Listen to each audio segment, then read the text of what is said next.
So when I think about culture, I think about language.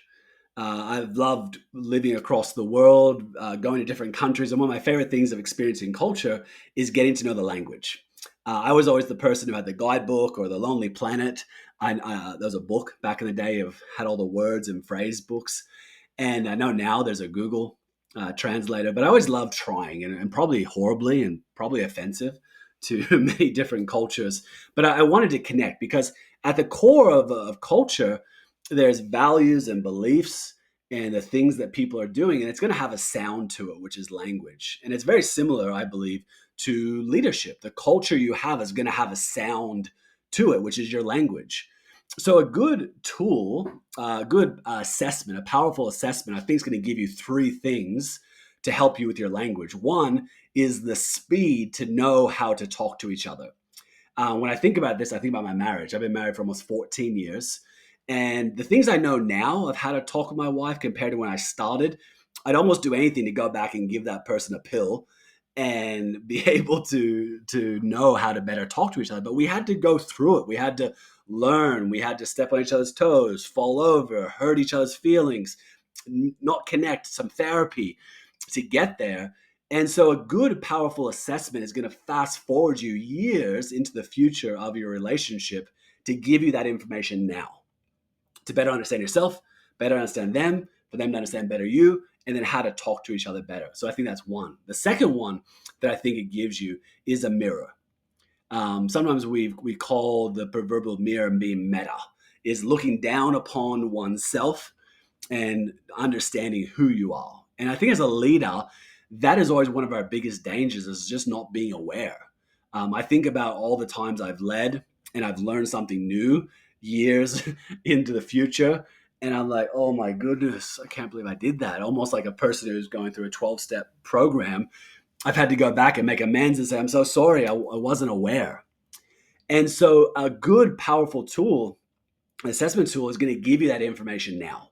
So hopefully you can circumvent making a lot of those mistakes. So it's going to give you a good mirror.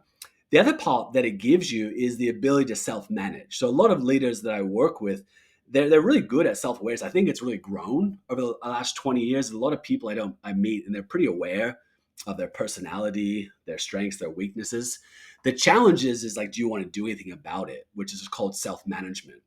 And so a good, powerful assessment is going to give you the ability to self-manage, to know exactly what you need to take responsibility for. Because I often say to my clients, I don't want you to apologize for who you are, but I do need you to take responsibility for who you are because we're adults.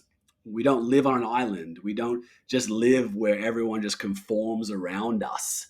I do love that you may have a working genius, but guess what? Your job is to work through others. Your job is to build others. So we're going to have to learn to be multilingual.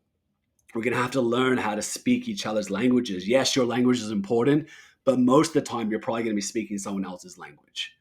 So I love that about a powerful tool for an assessment. The third one is that it gives you and your culture a common language. A really good assessment, if you buy into it and don't just do the buffet smorgasbord approach where for every season there's a new tool that you use, which I've done. I love it. I love a good personality tool. Even like a Harry Potter, like Team Gryffindor, of course. But like everyone's going to do that. But is it actually helping you build a language that helps people talk to each other, to be more efficient, to express your values, to get stuff done? Does it do that for you? And if it is, go all in on it. I don't care what it is. Obviously at Advisor, we are partial to predictive index. I love it because it's simple. It's used in the workplace and it really gives people a sense of what do you want? What do you do? What do you focus on? What do I don't? What do I avoid? And what kind of environment do I need? So it gives you that common language. So when I go into someone's office, I can think, oh, what's their language? What do I need to speak here? Or if someone's interacting with me, they can know, oh, this is what's important to Mike, and they can use that language in emails and Teams messages, Slack messages, meetings, onboarding.